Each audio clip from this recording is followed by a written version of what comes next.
सीना नदी पात्रात दिवसाढवळ्या वाळू माफियांचा धुमाकूळ, महसूल विभागाचे संशयास्पद मौन.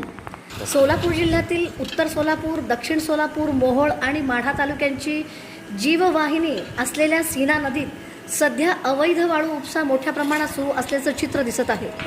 नदी कोरडी पडल्याचा फायदा घेत JCB पोकलेनसारख्या यंत्राच्या सहाय्याने दिवसाढवळ्या वाळू काढली जात असून ट्रॅक्टर, हायवे आणि मिनी हायवेमधून तिची वाहतूक केली जात आहे.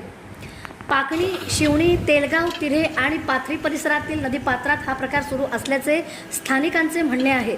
विशेष म्हणजे घरकुल लाभार्थ्यांना टोपलीत वाळू नेण्याची अट असताना वाळू माफियांवर मात्र कारवाई होत नसल्याने नागरिकांमध्ये संताप व्यक्त होत आहे.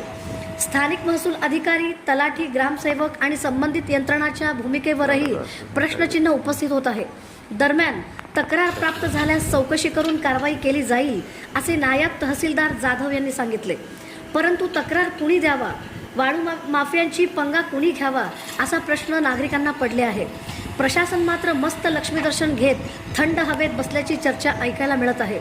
सीना नदीपात्रातील हा अवैध वाळू उपसा नेमका कुणाच्या आशीर्वादाने सुरू आहे आणि प्रशासन कधी जागे होणार हा प्रश्न आता नागरिक विचारत आहेत.